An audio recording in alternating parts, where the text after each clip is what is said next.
Digital హైవేగా రూపుదిద్దుకుంటున్న Hyderabad to Bengaluru హైవేలో అటు Microsoft data centre కి, ఇటు పోల్పల్లి సెట్స్, అటు ఇంటర్నేషనల్ ఎయిర్పోర్ట్ కి, ఇటు రీజనల్ రింగ్ రోడ్ కి చేరువలో ఉన్న బాలానగర్ హైటెక్ పార్క్ లో ఇన్వెస్ట్ చేయండి.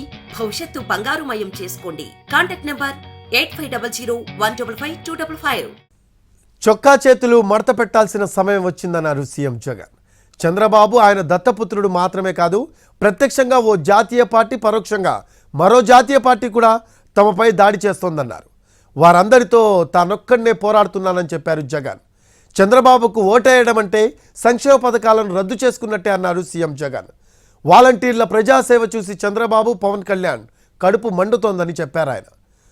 మందుకు, మహిళల మిస్సింగ్కు వాలంటీర్లే కారణమని ఆరోపిస్తున్నారని అన్నారు. 15 ఏళ్ల పాటు వైసీపీ అధికారంలో ఉంటే పేదింటి పిల్లలు ఇంగ్లీష్లో అనర్గళంగా మాట్లాడే రోజు వస్తుందన్నారు జగన్. ఈరోజు జగన్ అనే ఒకే ఒక్కడు ఒకవైపున ఉన్నాడు. మరోవైపున చూస్తే ఓ చంద్రబాబు, ఓ దత్తపుత్రుడు, వీరికి తోడు పరోక్షంగా ఒక జాతీయ పార్టీ, ప్రత్యక్షంగా మరో జాతీయ పార్టీ.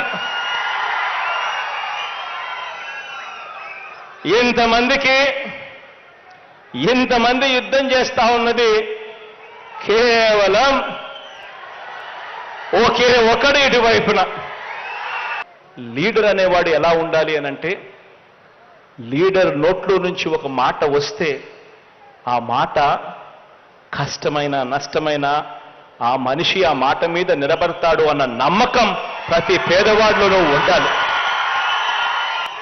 ఆ విశ్వసనీయత ఏ రోజైతే ఆ లీడర్ ఇవ్వగలుగుతాడో అప్పుడు ఆ లీడర్ను నమ్ముకున్న ప్రతి కార్యకర్త, ప్రతి అభిమాని, ఆ అభిమాని వాలంటీర్ అయినా కూడా కాలర్ ఎగిరేసి అదిగో మా లీడర్, ఆయనే మా స్ఫూర్తి అని చెప్పే పరిస్థితి వస్తుంది.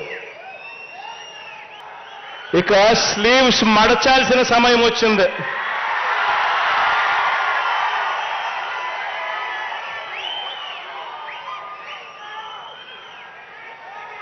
అబద్ధాల యోధుల్ని మట్టి కల్పించాల్సిన సమయం వచ్చింది.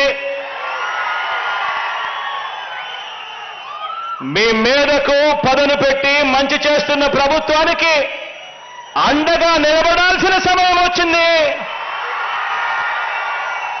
చంద్రబాబుకు ఓటు వేయడము అనంటే 5 ఏళ్ల క్రితం వదిలించుకున్న చంద్రముఖిని మళ్ళీ వారి ఇంట్లోకి తీసుకొని రావడమే అని చెప్పి ప్రతి ఇంటికి వెళ్ళి చెప్పండి.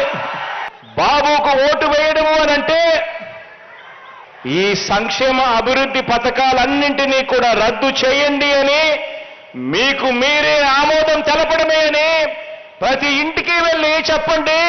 ఇక జన్మభూమి కమిటీలు వస్తాయి, చంద్రబాబు వస్తారు, చంద్రముఖిలు ముందుకు వస్తాయి అని చెప్పి ప్రతి ఇంటికి వెళ్ళి చెప్పండి.